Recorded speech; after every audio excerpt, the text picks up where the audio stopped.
India کے معروف عالم شاہی امام پنجاب کے بیانات کے لیے مولانا عثمان تھیریپی کو سبسکرائب کریں۔ ناروے کے مسلمانوں نے کوئی ایسا جرم کبھی نہیں کیا کہ کسی عدالت کے اندر کوئی پیشی چل رہی ہو کہ فلاں کام مسلمانوں نے ملک کے خلاف کیا، لیکن ان کے وہ بدمعاش عناصر جو انسانوں کو برابری کا درجہ نہیں دینا چاہتے ہیں۔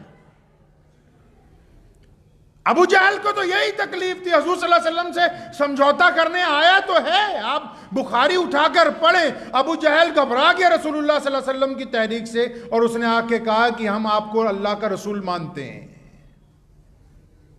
اب ابو جہل کی پوری تاریخ پڑھیں، اس نے کہا کہ ہم آپ کو اللہ کا رسول ماننے کے لیے تیار ہو گئے یا رسول اللہ، اور آپ کے اللہ کو اللہ بھی مانیں گے، لیکن آپ بھی ہمارے خداؤں کو خدا مان لیں۔ تو سونے رسول نے کہا تھا کہ ایک ہاتھ میں چاند اور دوسرے میں سورج بھی لا کے رکھ دو گے تو میں اپنے رب کی توحید کا انکار نہیں کر سکتا۔ یہ ہماری کامیابی کی داستان ہے۔ اپنے نظریے کو سیدھے طریقے سے سوچا کیجئے۔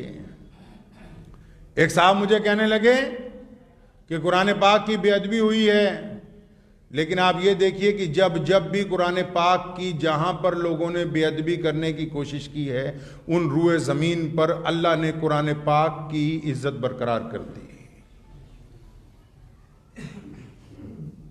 شہید بابری مسجد کا مقدمے کا فیصلہ آ گیا، ٹھیک ہے، سپریم کورٹ کا فیصلہ مان لیا ہم نے، لیکن ہم اسے بھولتے تو نہیں ہیں۔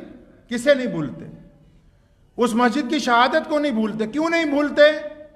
اسلام نے کہا کہ جب کوئی بندہ، جب کوئی تاریخی چیز اپنی شہادت دیتی تو اس کا روئے زمین پر جب پہلا قطرہ گرتا ہے، اللہ فرماتے ہیں، رسول اللہ نے فرمایا کہ جب شہید کا پہلا قطرہ زمین پر گرتا ہے اس کی مغفرت ہو جاتی ہے، دوسرے قطرے پر جنت کے دروازے کھل جاتے ہیں، تیسرے قطرے پر اسلام کے پودے لگتے ہیں۔ میں مانتا ہوں اپنے ملک کی عدالت کا بھی احترام کر لیا، لیکن ایک مسجد کی شہادت نے ہمیں مسلمان بنایا ہے۔ اب دیکھیں نا ہماری تاریخ 30 سال پہلے اٹھا کے، اس نے ہمیں مسلمان بنایا ہے۔ ہم واپس مسجدوں کی طرف پلٹیں۔ ہم نے اس کی شہادت کے بعد، فیصلہ تو اب آیا ہے، اس کی شہادت کے بعد ہمیں سمجھ میں آئی کہ ہم اللہ اور اس کے رسول کو ماننے والے ہیں۔ ہم نے لاکھوں نہیں مساجد تعمیر کی ہیں،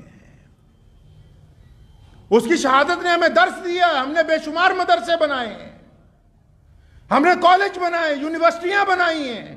بابری مسجد کی شہادت کے بعد کیوں؟ ہم کو درس دیا گیا اس نے اپنی شہادت کے ساتھ کہ مسلمانوں اگر اللہ اور اس کے رسول کو چھوڑ دو گے تو پھر تمہاری وجود و ہستی جو ہے ختم ہو جائے گی۔ آپ سروے کر کے دیکھ لیں، پچھلے 30 سالوں میں، 40 سالوں میں کتنی بے شمار مساجد تیار کی ہیں کہ نہیں کی ہیں بھائی؟ مدارس بنائے کہ نہیں بنائے؟ کروڑوں بچوں کو قرآن حفظ کرایا کہ نہیں کرایا؟ مسلمانوں نے اپنے کالج، اپنی یونیورسٹیوں کا قیام کیا کہ نہیں کیا ہے؟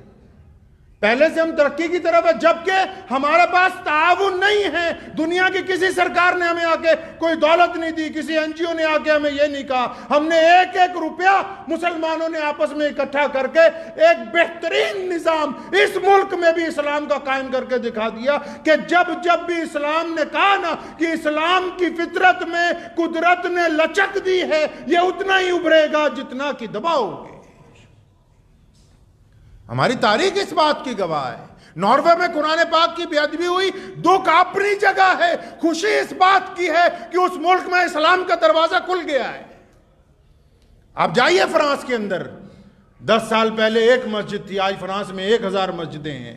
10 سال پہلے 10 مسلمان تھے، آج فرانس میں 10 لاکھ انگریز مسلمان ہیں۔ کیوں؟ لوگوں کو پتہ لگ گیا کہ اگر آپسی بھائی چارے کا کوئی مذہب ہے، اگر آپسی رواداری کا کوئی مذہب ہے، اگر ایک دوسرے سے محبت کا کوئی مذہب ہے، اگر کوئی اپنے مذہب کے علاوہ کسی گرتے ہوئے کو اٹھا سکتا ہے، اگر کوئی بنا کسی کی بے عزتی کیے کسی کی مدد کر سکتا ہے، اگر کسی کی آنکھیں کسی ماں بہن کو دیکھ کر جھک سکتی ہیں، اگر کوئی کسی کے آگے اپنا آپ سراپا نشاور کر سکتا ہے، تو وہ صرف اور صرف محمد الرسول اللہ کے مسلمان ہیں، ان کے علاوہ کوئی نہیں ہے۔ تو یہ اسلام کی زندہ تاریخ ہے کہ اللہ تبارک و تعالیٰ نے اسلام کی فطرت میں قدرت نے لچک دی ہے۔ تو اس لیے جب بھی مجھے ایک صاحب نے ایک ویڈیو سنائی تھی، اس میں ہمارے دیش کے صاحب بڑی تیزی سے اسلام کے خلاف اور یورپ میں اسلام کی ترقی کے خلاف بول رہے تھے. تو انہوں نے مجھے کہا سن کے آپ کو غصہ آیا؟ میں کہ نہیں آیا. میں کہ یہ ہماری ترقی کی داستان بیان کر رہا ہے, اس کے لفظ دوسرے ہیں. یہ ہمارے خلاف جو بول رہا ہے یہ ہماری ترقی کی داستان بیان کر رہا ہے. سیدنا بلال جب گھر پہنچے نا, مار کھاتے ہوئے روز گھر پہنچتے ہیں, تو امی نے کہا ایک دن بلال ہم مکہ چھوڑ کر چلے جاتے ہیں, ایک جھونپڑی ہے, چند برتن ہیں. سیدنا بلال نے اپنی ماں کو کندھوں سے پکڑا اور محبت سے پوچھا اماں ہم تو ہجرت کر نہیں سکتے اور یہ بات تیرے ذہن میں آ نہیں سکتی, اماں سچی بتانا کس نے کہا؟ تو اماں نے کہا تھا اس دن کہ بلال آج ابو جہل آیا تھا, آج ابو لہب اور عتبہ آئے تھے, آج ولید آیا تھا, آج عبداللہ بن جدان آیا تھا, آج وہ امیہ کو ساتھ لے کے آئے تھے, اور مکہ کے بڑے بڑے چودھری تیری ماں کی جھونپڑی پر آئے اور انہوں نے گزارش کی کہ اپنے بیٹے کو لے جا, یہ سارا دن اللہ اللہ کرتا ہے, ہم اس کو برداشت نہیں کر سکتے. تو بلال نے کہا تھا اماں جی خوش ہو جاؤ, اللہ اکبر, کہ جو ہمیں انسان نہیں مانتے تھے آج ان سرداروں نے ہمارے دروازے پر گھٹنے ٹیک کے اس بات کو تسلیم کر لیا کہ محمد الرسول اللہ کا دین سب سے اعلیٰ دین.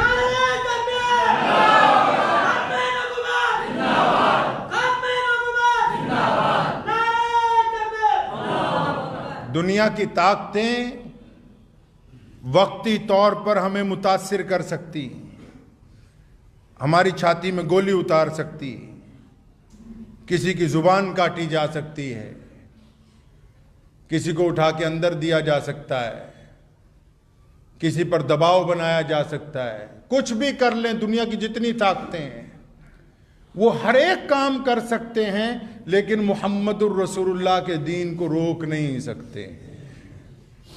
کیونکہ سونے رسول نے جب کہا نا کہ ہم نے ایک اللہ کی عبادت کرنی, اور جب بلال کو گلے سے لگایا, بلال کالے ہیں اور یہ محمد رسول اللہ اللہ کے نائب ہیں, کائنات میں سب سے خوبصورت ذات ہے. اور جب سیدنا ابو بکر نے جھوٹا دودھ پیا ہے نا بلال کا, جب ابو ایوب انصاری رضی اللہ تعالیٰ عنہ نے بلال کو کہا تو میرا بھائی ہے آج سے, جب عثمان غنی رضی اللہ تعالیٰ عنہ بلال کے کالے ہاتھ میں اپنا گورا ہاتھ دے کے یہ سمجھتے کہ آج میں عزت والا ہو گیا, کہ یہ میرا بھائی بن گیا ہے, تو دنیا کی کوئی طاقت آج بھی سوائے محمد رسول اللہ کے انسانوں کو برابری کا درجہ نہیں دے سکتی ہے.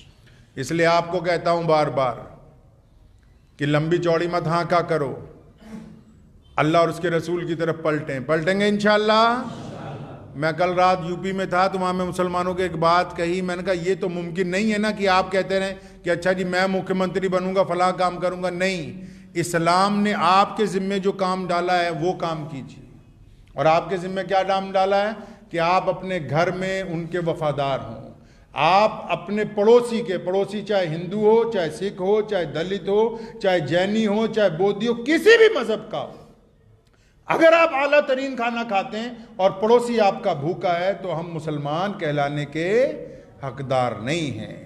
آپ اگر دوسرے بندے کو یہ سمجھ کے اپنی گلے سے لگاتے ہیں کہ یہ چاہے میرے مذہب کا ہے یا نہیں ہے, میرے سونے رسول کی امت میں سے ہے, ہمارے اللہ تعالیٰ کا بندہ ہے, یار یہ اللہ کی مخلوق ہے, یہی تو نظام ہے کہ ہم فرانس میں آگے بڑھ رہے ہیں اور ناروے میں قرآن پاک کی مخالفت کیوں ہو رہی, چائنا کو کیوں فکر ہے کہ مساجد کے اوپر تالے لگا دیے جائیں. پوری دنیا میں اسلام تیزی سے آگے بڑھ کیسے رہا ہے؟ پوری دنیا کے مسلمان رسول اللہ صلی اللہ علیہ وسلم کے طریقے کے مطابق نہایت عاجزی اور انکساری کے ساتھ اسلام کا دفاع کر رہے ہیں, لوگوں سے محبتیں بانٹ رہے ہیں. اور جب کوئی گنڈا کسی غریب پر ہاتھ ڈالتا ہے, پھر وہ غریب چاہے مسلمان ہے یا نہیں, تو مسلمان اس گنڈے کے پنجے میں پنجہ لڑا کے بتاتے ہیں کہ ہم محمد رسول اللہ کی امتی ہیں, تمہاری بدماشی چلنے نہیں دیں گے.